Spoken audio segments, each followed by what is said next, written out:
Face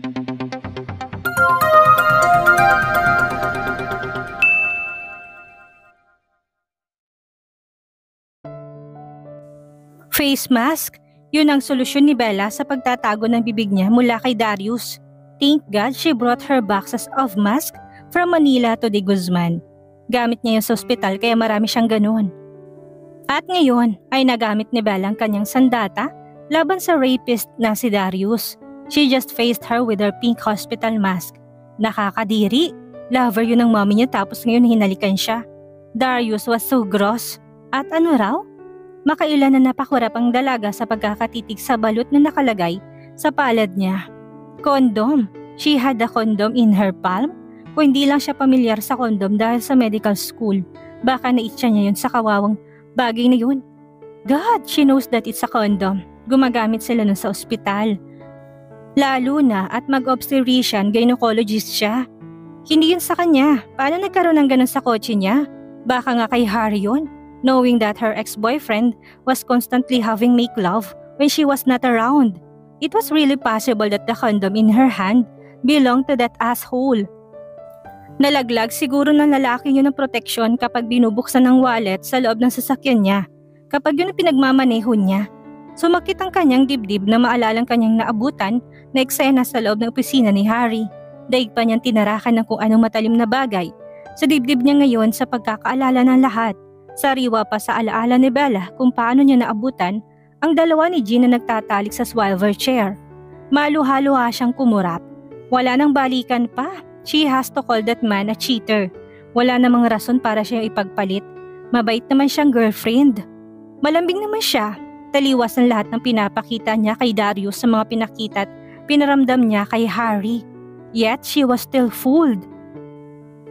Kapag nalaman ni Darius na ang perang pinadala sa kanya ay binibigay niya sa telepandas na si Harry, pihadong makakabawi ito ng masakit na salita sa kanya. Baka isumpa rin siya ni Darius at hindi niya hayaan na mangyari yon. Eto nagbubungkal ng lupa pero ang hayop na lalaki yun ay nakinabang na wala namang ginagawa. Tapos ay may gana pang makipagtalik sa kapwa-abogado. Mga manloloko, lahat na lang ng lalaki nakakainis. Kinuyumos niya ang hawak na plastic pero bigla siyang nakarinig ng humuhuni mula sa mga puno na nalagasan ng mga dahon dahil sa bagyo. Darius! Tili ni Bella saka siya parang multong tumagos lang sa pintuan sa sobrang bilis niyang nakapasok. Ang lakas ng pagkakasara niya at daig pa niyang hinahabol ng kung ano. Ay sus Mariosep, bulalas ni Kiko na malakas na humampas ang pinto sa hamba. Baka maipit ka, nagmamadali ka. Si Darius kasi nakakainis. Aniya naman sabay habol ng tingin sa binatang nasa kalahati na ng hagdan pumapanhik. Matulog ka na't baka mawala ng bisa ng maligamgam na gatas. Kung ano-ano pang maisip mo, mapuyat ka. Utos sa kanya ng mayordoma. Sulitin mo ng bakasyon dito mahang. Matagal ka ulit bago rito makauwi. Tumango si Bella saka pumanhik na rin parang mga punyal. Ang mga mata niya nakatingin kay Darius. Kung nakakamatay ang titig niya, malamang ay kanina pa to gumulong-gulong pa ibaba. Wala ng buhay, mabibigat ang kanyang mga paa habang umaakyat sa bawat baitang ng hagdanan. She's not paying attention to her steps. Ang mga mata niya nakatutok lang sa malapad na likod ni Darius. Buwisit na lalaki, hindi niya akalain na ganito ito pagwagapuhin ng panahon. Sino nagsabi ng pagtanda ay nakakapangit? Ito ay parang lalo pang gumagandang lalaki sa nadagdag na 7 taon sa pagkatao nito. Kaya patay na patay si Leila Trinidad na mukhang nanay. Be careful with your steps at baka gumulong ka pa ibaba, Bella. Anito na hindi siya nilingon. Kaya napaawang ang labi niya sa likod ng mask na suot. Paano nito nalaman na hindi niya iniintinding paghakbang? Nagdadabog siyang lumiko sa may pader papunta sa kwarto niya. Naiinis siya kay Darius. Noon ang bait-bait nito sa kanya at para siyang sinasamba pero ngayon iba na to. He's so brooding. Masyado tong astang hasyendero ngayon. Papatulugin pa talaga siya sa labas at magpapadala ng folding bed. Tapos may nalalaman pang manananggal sa batis. Etong manananggal sa batis, dumadagit ng mga babae at dun pinagsasawaan. Kundangan sana'y natuklaw na to ng ahas noon sa puwet, di masaya na sana siya. Naaalala ni Bella, si Lila ang kasama nito doon na binabayo sa likod ng talon. Tapos may isa pa siyang nakita, Sa pagkakaalam niya ay anak yun ni Atty. Malaluan. Ang tanda na noon ni Darius, binibingwit ng mga batang babae na gusto ng experience. Pero aminin ni Bella, natatakot siya kanina sa sinabing manananggal. Kwentong kutsero yun nung bata pa siya. Kapag nagkakaroon ng mga pagpupulong at nagkakasiyahan ng mga tauhan ng asyenda, nagkukwentuhan ng mga yun sa isang babaeng tumira sa batis. Malapit sa talon, nahahati raw ang katawan noon at pumapagaspas. That was insane. Sa tulad niyang nasa mundo ng siyensya at medisina, hindi niya yun kinakagat ngayon. Hindi na Bella kinakagat pero wala rin namang masama kung naniniwala siya bago pa siya dagitin ng sinasabing manananggal. Buwisit talaga si Darius kahit kailan. Sa tanda niyang 22 ay nagawa pa siyang takutin at natakot naman talaga siya. Pagpasok ni Bella sa kwarto ay tinignan niya kaagad ang banyo at ang bintana. Baka may manananggal. Buti na lang at nandun si Jumbo. Kaya mababawasan ang takot niya. Kinalkal niya ang loob ng bag niya matapos niyang tignan ang mga panara ng bintana niya. She has to find her warranty card for that damaged battery. Nakuha naman niya yon kagad kaya tuwang-tuwa siya. Suot ang kanyang face mask ay lumabas ang dalaga at pumunta sa teritoryo ng kalaban. Sinuot niya sa ilalim ng pinto ni Darius ang karton na hawak saka siya tumalikod. Nakakatulog na siya ngayon. She has to. Tama si Mang Kiko, dapat ay isama niyang pag-i-enjoy sa bakasyon niya. Bigla ang bakasyon to be precise. Uminat si Bella at kagad na napangiti nang may dumila sa kanyang mukha. Good morning, Jumbo. Aniya saka siya nagmulat. Nakita niya sa bintana na tirik ng araw sa labas kaya siya napamadaling bumangon. She has to find out if Darius brings her battery to any local shop of the same brand. Jumbo, let's go. Aniya. Saka nagmamadaling nagsuot ng face mask. She has to get protected from the rapist Darius. Kakasunod niya ng mga aso nang pumunta sila sa kwarto ng binata. Saradong pintuan pero binuksan ni Jumbo at hindi yun nakalock. Wala na sa sahigang sinuksok niyang warranty card na kanyang Memolite battery. Nauna yung pumasok. Darius! Tawag ni Bella pero walang sumasagot kaya sumilip siya. Wala rong tao at ang nakita niya sa paglingalingay litrato ng isang lalaki. The man was more like Darius in real life. Sino ba yun? Was si Darius' father? Parehas ang itsura ng dalawa na parang laging tinakasan ng milyones. Parang mga Indian ngumingiti. Kamukhang kamukha ni Darius ang lalaki sa litrato at parang binabatang bersyon ng ngayon. She was invited to get in unknowingly when she saw the portrait of her mother and father. She had never seen that when she was still a kid. Imposibleng wala siyang nakitang ganun sa gallery. Noong bata pa siya, lahat ng litrato'y nakita niya, kahit na sa mga ninuno pa. Mula nang mauso ang kamera, kahit nga sinaunang painting ng pinakaunang mag-asawang ni Guzman ay nakita niya. Hindi lang niya malaman kung yun ba talagang mga totoong itsura ng kanyang mga ninuno dahil makaluma ang painting. Parang mga nagmukhang taong pugita ang mga kanununuan ng ama niya. She gulped when she saw Darius with her parents. Kailan yun? Bakit hindi siya kasali sa Kodakan? Parang sumakit ang puso ni Bella sa nakita. Hindi kaya si Darius ang totoong anak ng mga magulang niya? Hindi kaya lahat dito pinamana ay dahil hindi siya ang totoong anak? Hindi ba tinanap lang ng mga magulang niya si Darius? But it's so impossible. Kamukhang kamukha ni Darius si Ferret. Hindi naman pwedeng si Ferret ang may-ari ng asyenda dahil kanila yun. Kaya nga di Guzman, how was that even possible? Malamang itotoo talagang kalaguyo ng ina niya si Darius kaya nang mawalan daddy niya ay nagkaroon ng posisyon at kontrol ang lalaki sa lahat, pati na sa kanyang buhay. Poor daddy, nailing na sambit ni Bella. Ang lahat ng pinaghirapan mo para sa akin ay ibang nakikinabang ngayon dahil kay mommy. She betrayed you. Gaano ka kasiguro sa sinasabi mo, Bella? Halos mapatalon si Bella sa boses na yon galing sa likod niya. Agad siyang lumingon at ganun din kabilis si Jumbo na tumalon mula sa napakalaking kamat sinalubong ang amo. Darius, she had met the fairiest eyes she ever seen so far in her entire life. Medyo may kadiliman ng kwarto dahil sa makakapal na kortina, kaya siguro ganun din kadilim ang mga mata ni Darius. Ang malinaw niya nakikita dito ay ang puti nitong polo shirt. Why didn't she smell him coming? Ang lakas ng amoy nito pero hindi yung amoy lupa o ano. Bella was so sure that he was wearing a branded perfume. It was mild and musky, very subtle. It was the same perfume his car smelled. Alam mo ba na ang nanay mong pinakamabait na babaeng nakilala ko sa buhay ko? Malalim na sabi ni Darius sa kanya. She looked at the door and it was now shut. Bakit ba hindi niya namalayang nakapasok ng lalaking to? Mabait? Hindi napigil na sagot ni Bella. Then why did she choose to stay beside you when she was sick than to stay with me? Siya na lang ang solo kung magulang na naiwan, inagaw mo pa. Ganun naman talagang karir mo sa mundo, mga agaw ng hindi sayo, di ba? Nauna lang namatay si daddy kaya ka nakaposisyon ngayon. Kasi kahit matanda na si mommy sayo, ginusto mo pa rin. She frankly told him and he didn't bother answering. Nakatitig lang ito sa kanya tapos ay bumuntong hininga. Marami kang hindi alam, Bella. Magalit ka na sa akin, tatanggapin ko pero sa nanay mo, na walang ibang inisip ko hindi ikaw, hindi ko mapapayagan. Tumalikod to. Bakit? Nasasaktan ka sa katotohanan? She smirked when he tilted his head. Wala akong dapat na maramdamang ganyan dahil walang totoo sa mga sinasabi mo. Nasa isip mo lang yan. Then, why can't you explain the truth behind your possession over Hacienda de Guzman? Hindi ka de Guzman? Ako ang de Guzman sa papel man sa dugo. Paano napasa yung lahat? Mas lalong hindi naman to sa ama mo. You are clearly his son. Ana Hermosa, anak ni Uncle Ferret. Just look at you and look at him.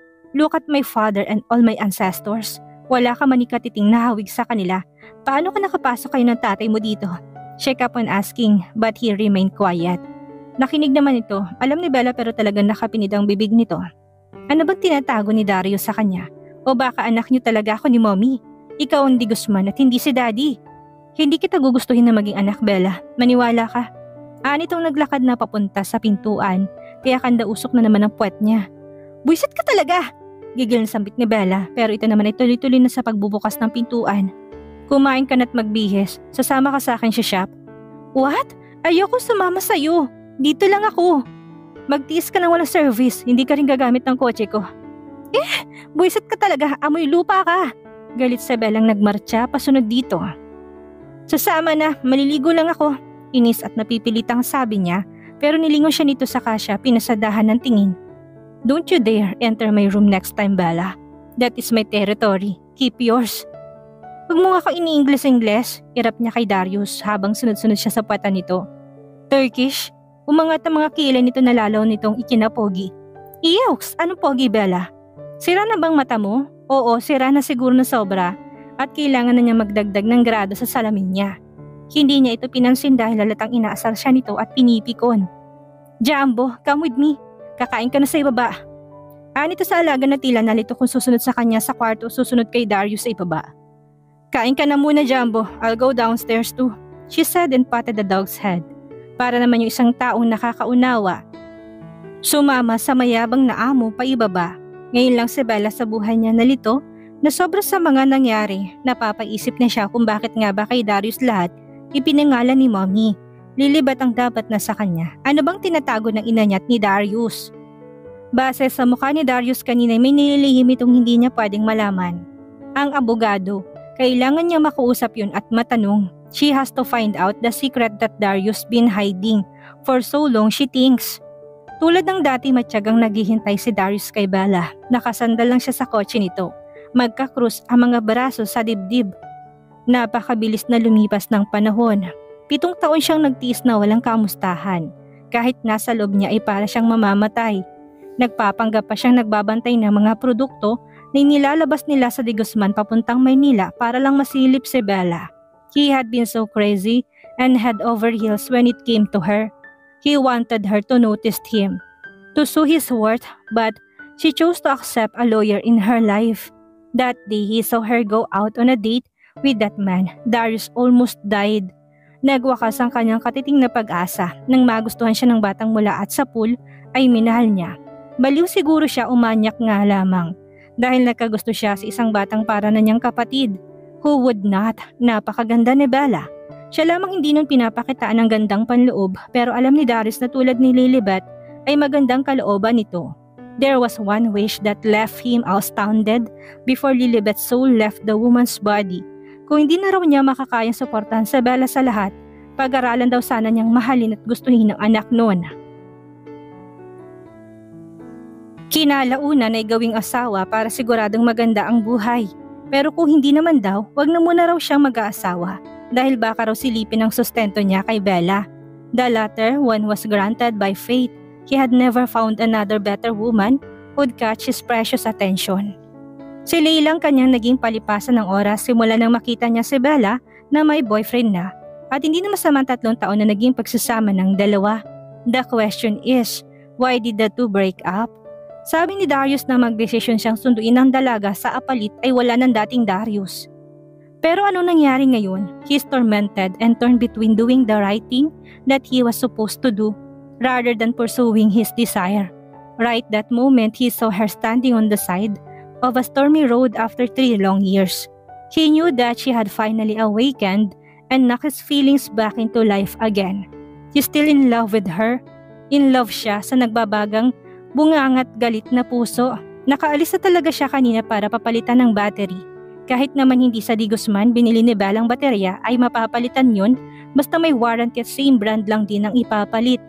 Nakita ni Darius ang truck ng Barreco na nag-aayos sa labas ng gate nila. Hindi pwedeng makalapit si Mikey kay Bella kaya dali-dali siyang bumalik at isasama niya ito sa kabayanan. Pihadong hupa ng baha sa tulay at makakadaan na sila. I'm here, ani Bella sa likod niya kaya napalingon siya. Pinapayungan ito ni Dina pero umalis din kaagad ang babae. Sakay na, aniya sa dalaga, sa kanya binuksan ang driver side ng kotse nito para sumakay na siya. Excuse me, mataray nitong pinagsiklop ang mga braso sa dibdib. Aren't you going to open the door for me? May kamay ka naman. Isa pa nakasakay ka naman nun isang araw na hindi kita pinagbubukas. Hindi ito umimik pero naningkit ang mga matang nakatitig sa kanya. Yun lang ang litaw sa suot nitong itim na face mask. Katerno na suot nitong itim na bestidang kalahati ng hitang haba. He's really dragging herself near to the eye of her danger zone. Bella is always crossing the line, goes beyond the boundaries. Kanina pumasok to sa kwarto niya at gagasino na niya itong isandal sa pader at tawirin ang hindi dapat pero umiral ang bunganga nitong masakit pa sa punyal kung magsalita. Sometimes he thinks that Lilibet was quiet and fair. Why? Ang mga iyon ay tahimik na sa kabilang buhay habang siya'y napag-iwanan ng isang sikretong tila hirap din siyang sabihin kay Bella. Nasaktan siya kanina na sabihin itong magnanakaw siya ng pagmamahal. Akala ni Bella mas mahal siya ni Lilibet, hindi nito alam na puro habilin sa bawat araw ang ginagawa at wala yung ibang iniisip kung hindi ang kapakanan nito. And it was quiet, true. Totoong nagpapalimos siya ng pag-aaruga at pagmamahal kaya sinamantala niyang nakita niyang mga magulang ni Bella. If she only knew his life but she didn't, and she doesn't. Hindi rin siya nakatiis at lumapit siya sa passenger side. He quietly opened the door for her and she hopped in. Kapag kuwan ay mabilis siyang pumunta sa drivers at sumakay doon. Tahimik ni Darius na pinaandar ang sasakyan at nakrabas sila ng gate. Naroon na sila at halos lumuwang mga mata ni Mikey sa pagkakatitig ng tagusan sa windshield. Darius' jaws clenched. Wala sa hinagap niyang titigil siya dahil sa lalaki pero eksakto namang nariyan si Tibor at parang nagmamadaling bumaba sa kabayo. Senyorito! Bulalas na natila na mukhaan siya pero nasakay Mikey ang mga mata ni Darius na nagbabaga ng palihim. Pasapasaan ang mukha ng lalaki, pumunta yan sa may side ni Bella kaya lalo siya nang gigigil. Magpapapansin na naman ang hinayupak na si Naval. Ibinaba ni Darius ang bintana sa may side niya. Bakit Mang Tibor? Tanong niya sa may edad na kasama sa rancho. Yung bagong panganak na kabayo, ayaw dumidi, mukhang may sakit senyorito. Pupuntahan ko Mang Tibor, na paanong pasamo? Yun ang lalong rumihistro sa pandinig ni Darius, natanong ni Bella sa lalaking dati rin itong boyfriend. May mayabang ako nakabangga kahapon, mayabang na magnanakaw. Agad na lumipad ang mga mata ni Darius sa lalaki. Agad naman na tumingin sa kanya si Bella dahil nakatitig na sa kanya si Mikey. Hindi siya umiimik at nanatili siyang nakatitig. Did you two fight? Tanong ng dalaga at nagpapalit-palit ang tingin sa kanila ng lalaki. Tatanggalin mo bang kamay mo sa pinto ng sasakyan o dadalhin ko mga braso mo? Matigas naman na tanong ni Darius kay Mikey na hindi tinanggal ang mga kamay sa pagkakahawak sa may bintana. Agad niyang pinausad ang sasakyan kaya napatili na lang si Bella sa ginawa niya. Oh my God! Ang yabang mo talaga! Tili nito sa tabi niya at nakita niyang natumba sa daan si Mikey nang sulyapan niya sa side mirror. Hindi ka makakipag-date sa gagong yun, Bella. Aniya sa dalaga ng hipit ng hawak sa gilid ng upuan. What the freak? Slow down! Saka ano bang pakialam mo kung lumbas kami? Hindi naman kita daddy. Susunod ka ba sa akin nang wala kang manat allowance? He asked and glanced at her. Tila ito naparalisa at napalunok. Sorry, he has to keep his stance and put a fence around her. Hindi pwedeng pagkatapos ng 7 taon at umuwi ito rito'y mananatiling walang patutunguhan ng damdamin niya. Kahit pa siya ang kinasusuklaman nito sa buong mundo, hindi na Darius sahayaang makabalik ito sa Maynila at ibang lalaki na naman ang babalikan. Bella belongs to him. She had been since he was born in this world. Yun ang mga katagang nagpatahimik sa kadaldalan ni Bella, kumrap siya't walang maapuhap na salita. What did he just say? Ramdam na lang niya na umikting ang kanyang mga panga at binaling niyang paningin sa labas. Humuhugot siya ng hangin. Lalabas ako't sasama kung kanino ko gusto. Aniya rito. Wala nga akong pakialam kung sinong isama mo. Iba ka, iba ako. Magkaiba tayo. Hindi mo ba nahalatang mga tingin sa'yo ni Mikey? Anong tingin? May magagawa bang tingin niya? Malamang kasi patay na patay ka dati sa ugok na yun. Nakakabwisit. Agad si Bella napapikit at kinalmang sarili. Sus ko, mas tatanda siya sa pakikiharap sa lalaking ito kaysa sa pag-aaral ng medicine. Darius is so overprotective and dominant. Ngayon ginagamit itong allowance sa personal niyang buhay dahil lang kay Mikey. Malaki na ako, Darius. Don't keep on treating me like your little sweetheart. Bigla sabi ni Bella sabay lingon dito, pero nagkatitigan sila saglit bago nito ibalik ang mga mata sa kalsada. Curse her mouth. San ba galing yun? Malaki ka na nga kaya kandara pa si Mikey ilabas ka. Hindi ka lang sa akin naniniwala, pero lahat ng sinabi ko sa'yo kagabi totoo. Hindi na probinsya ng tingin sa'yo at bala ka na niya isama sa mga koleksyon niya. You just broke up with your lawyer, right? How dare him say those things to her and mention her ex? Hindi sa Bella nakaimik sa pagkakaalala kay Harry. Sa tuwing hindi siya nakikipagbangayan kay Darius ay naalala niya ang panluloko sa kanya ng lalaking yon. Babawiin niya yon. Magpapasikat siya doon ng kayamanan at tatapatan niya. Babawiin niya kanyang pinag-invest sa law firm. I know myself better than Mikey does, and you do. Mahinang sagot ni Bella dito. Hindi pa rin ako palagay na sasama ka sa ugok na yon. Saad ni Darius. Pumihit ng muling mukha ni Bella at tinignan ito. At tingin mo kanina ako safe? Sa'yo? Sa'yo na nangahalik na lang din? Inis na tanong niya at hindi niya malaman kung bakit kinagat ni Darius ang labi. Para ito nagtatago ng isang ngiti na ayos sa kanyang ipakita. Kilala ko rin ang sarili ko kaysa sa mas kilala mo ko, Bella. Belle? Napakurap sa Bella. It had been 7 years since he last called her Belle. At dito na po nagtatapos ang ika-9 na kabanata ng ating kwento. At sana'y muli niyo po akong samahan sa mga susunod pang kabanata. Maraming salamat po at ingat po tayong lahat.